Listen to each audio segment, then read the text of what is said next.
प्रिय मित्रों, जय श्रीमन नारायण। आज आप सभी लोग एकादशी के बारे में पूरी वीडियो देखेंगे, जानकारी प्राप्त करेंगे कि पौष मास के कृष्ण पक्ष की एकादशी का क्या नाम है और कब रखनी चाहिए और इसका महात्म्य क्या है, कब इसका पारायण करना चाहिए। पूरी जानकारी आप सभी लोग इस वीडियो में प्राप्त करेंगे। वीडियो के लिए पूर्ण देखिए और यदि आप हमारे चैनल पर नए हैं तो चैनल को सब्सक्राइब कर दें, वीडियो के लिए लाइक कर दीजिए। प्रिय मित्रों, यह 7 जनवरी के लिए सफला एकादशी आ रही है, दिन रविवार के लिए, और 8 जनवरी के लिए सोमवार को पारायण करना है।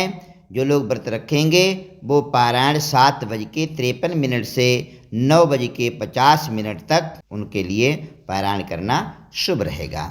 एकादशी की कथा आप प्रिय बंधुओं सुनते हैं। एकादशी कथा सुनने के बाद में तुलसी की कथा सुनने का बहुत बड़ा महत्व है। प्रिय बंधुओं, अब आप सभी लोग एकादशी की कथा श्रवण करें।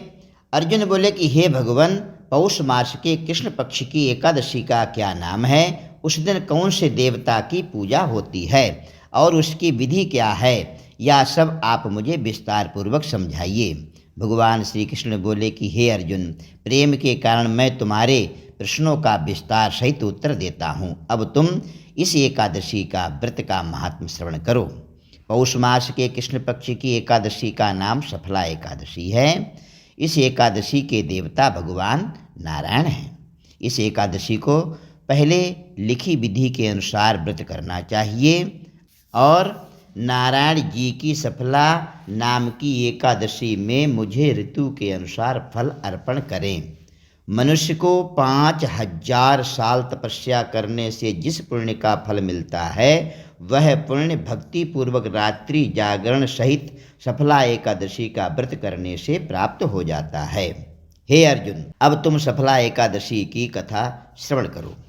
चंपावती नगरी में एक महिष्मान नाम का राजा राज करता था। उस राजा के 4 पुत्र थे। उन पुत्रों में सबसे बड़ा लुम्पक राजा का पुत्र महापापी था। वो हमेशा पर स्त्री गमन तथा वैश्याओं के साथ में गमन करता था और पिता का धन अपव्यय करता था, जुआ इत्यादि खेल करके। वो सदैव देवता, ब्राह्मण, वैष्णव आदि की निंदा किया करता था। जब उसके पिता को अपने बड़े पुत्र के बारे में ऐसे समाचार ज्ञात हुए, तब उसने उसको अपने राज्य से बाहर निकाल दिया। जब लुम्पक सबके द्वारा त्याग दिया गया, तब वो सोचने लगा कि मैं अब क्या करूं, कहाँ जाऊं। अंत में उसने रात्रि को पिता की नगरी में चोरी करने की ठानी। वो दिन में रहने लगा और रात्रि में पिता की नगरी में जाकर चोरी करता। वो अन्य बुरे कर्म भी करने लगा। रात्रि में वो जाकर के नगर के निवासियों को मारता तथा कष्ट देता। कुछ दिनों में संपूर्ण नगरी को समाप्त कर दिया। वो प्रातः उसे पहरेदार पकड़ने पर भी राजा के भय से छोड़ देते थे कि वो राजपुत्र है। जिस वन में वो रहता था वो भगवान को अति प्रिय था। उस वन में एक बहुत पुराना पीपल का वृक्ष था तथा उस वन को सब लोग देवताओं का क्रीड़ा स्थल मानते थे। इस जंगल में पीपल के वृक्ष के नीचे महापापी लुम्पक रहता था। कुछ दिनों के बाद में पौष मास के कृष्ण पक्ष की दशमी के दिन वह वस्त्रहीन होने के कारण बहुत ही शीत के मारे मूर्छित हो गया। ठंडी बहुत पड़ रही थी। शीत के कारण वह रात्रि को ना सो सका और उसके हाथ पैर अकड़ गए। उस दिन वह रात्रि बड़ी कठिनता से उसने बिताई। सूर्य नारायण के उदय होने पर भी उसकी मूर्छा नहीं गई। सफला एकादशी के मध्याह्न तक वह दुराचारी मूर्छित ही पड़ा रहा। जब सूर्य की गर्मी से उसे कुछ गर्मी मिली, तब उसे होश आया और अपने स्थान से उठ करके गिरते पड़ते किसी प्रकार वन में भोजन की खोज में चल पड़ा। उस दिन वो जीवों को मारने में असमर्थ था, क्योंकि कमज़ोर हो गया था। इसीलिए जमीन पर गिरे हुए फलों को लेकर के पीपल के वृक्ष के नीचे आया। तब तक सूर्य भगवान अस्ताचल को प्रस्थान कर चुके थे, अर्थात सूर्यास्त हो गया।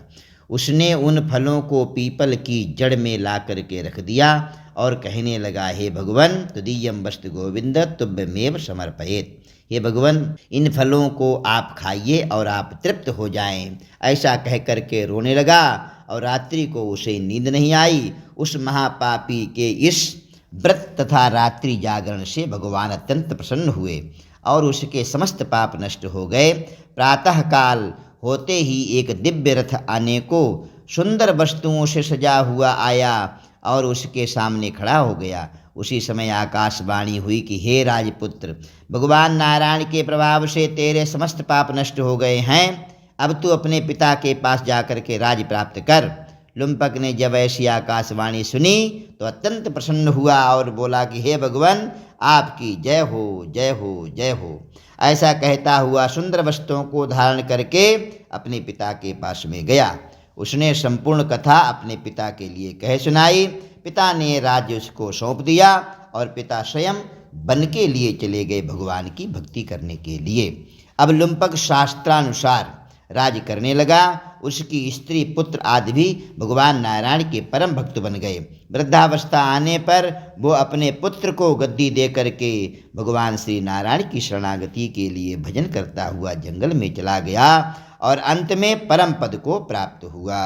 बोलिए एकादशी महारानी की जय। प्रिय बंधुओं, आप सभी लोगों ने एकादशी की कथा श्रवण की, उसके बाद में तुलसी मैया की कथा श्रवण करें, जिससे आपको एकादशी का पूर्ण फल प्राप्त हो। जय श्रीमन नारायण।